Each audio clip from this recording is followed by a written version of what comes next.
2025 আইপিএলের আগে অবশ্যই মেগা অকশন এবং যেখানে প্রত্যেক ক্রিকেট দলকে অবশ্যই তাদের 4 প্লেয়ার নির্দিষ্ট করে বাকি প্লেয়ারদের ছেড়ে দিতে হবে এবং এতেই কিন্তু অবশ্যই চাপে রয়েছে প্রত্যেকটা ফ্র্যাঞ্চাইজি। তবে এবছর চ্যাম্পিয়ন দল কলকাতা নাইট রাইডার্স আরও বেশি চাপে রয়েছে। প্রত্যেক দলে আমরা যদি দেখি যে এই টিমে এই প্লেয়ার উতরে দিয়েছে, এই টিমে এই প্লেয়ার উতরে দিয়েছে, বা কোনো না কোনো টিমে অবশ্যই নির্ভরতা থাকবে কোনো নির্দিষ্ট প্লেয়ারের ওপর।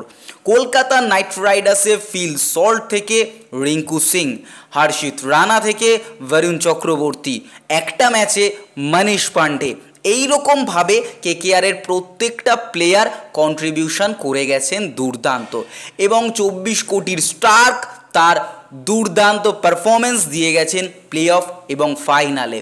তাতে গিয়ে কলকাতা নাইট রাইডার্স আগামী বছরের দল গঠনের দিকে কোন 4 জনকে ধরে রাখবে সেটা নিয়ে যথেষ্ট জলঘোলা শুরু হতে চলেছে, এবং কলকাতা নাইট রাইডার্সে যে 4 জনকে ধরে রাখবে সে জায়গায় কিন্তু আমরা বেশ কিছু নামকে এগিয়ে রাখবো। প্রথম যদি আমরা বলি যে Kolkata night Riders as a captain হিসাবে শ্রেয়াস আইয়ারকে রাখতে চলেছেন, এটা নিঃসন্দেহে বোঝা যাচ্ছে।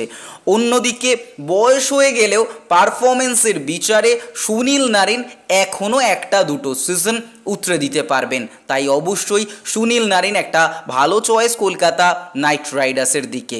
অন্যদিকে বরুণ চক্রবর্তী এবং আন্দ্রে রাসেল, সুনীল এবং বরুণ চক্রবর্তীর যে স্পিন জুটি তাতে কিন্তু দুর্দান্তভাবে তারা উতরে দিয়েছেন কলকাতা নাইট রাইডার্সকে বিভিন্ন ম্যাচে তাদের বোলিং করার বা তাদের উইকেট তুলে নেওয়ার জন্য।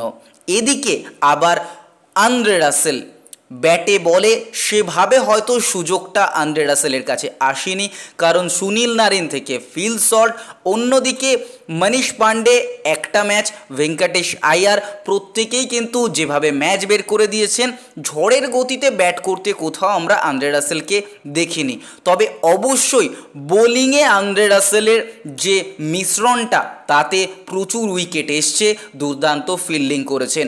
নিঃসন্দেহে বলা যায় আগামী বছর প্রথম 4-এ থাকার ক্ষেত্রে সুনীল নারিনের সাথে আন্দ্রে রাসেলকে অবশ্যই আমরা রাখতে চলেছি। অন্যদিকে ফিল সল্ট এবং রিঙ্কু সিং দুজনেই কলকাতা নাইট রাইডার্সে গুরুত্বপূর্ণ কন্ট্রিবিউশন করেছেন।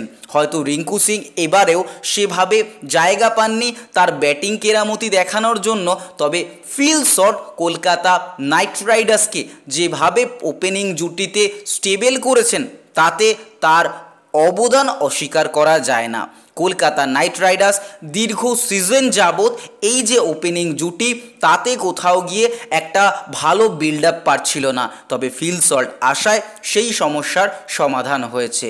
হর্ষিত রানা, কলকাতা নাইট রাইডার্স দুর্দান্তভাবে যেভাবে ম্যাচ পরিচালনার বিষয়ে গৌতম গম্ভীরের কন্ট্রিবিউশন অনবদ্য, সেভাবে হর্ষিত রানার পারফরমেন্সও নির্দ্বিধায় বলা যায় অনবদ্য। কলকাতা নাইট রাইডার্সকে এক অন্য আঙিনায় নিয়ে গিয়ে চ্যাম্পিয়ন করার পেছনে হর্ষিত রানার গুরুত্বপূর্ণ ভূমিকা রয়েছে, তাই অবশ্যই কলকাতা নাইট রাইডার্সের ভেবে দেখতে হবে যে তারা এই তরুণ বোলারকে ছেড়ে দেবেন কি না। আমার মনে হয় এই কজন অবশ্যই কলকাতা নাইট রাইডার্সের প্রথম পছন্দ হলে হতে পারে। আপনাদের কি মতামত অবশ্যই কমেন্ট বক্সে কমেন্ট করে জানাবেন।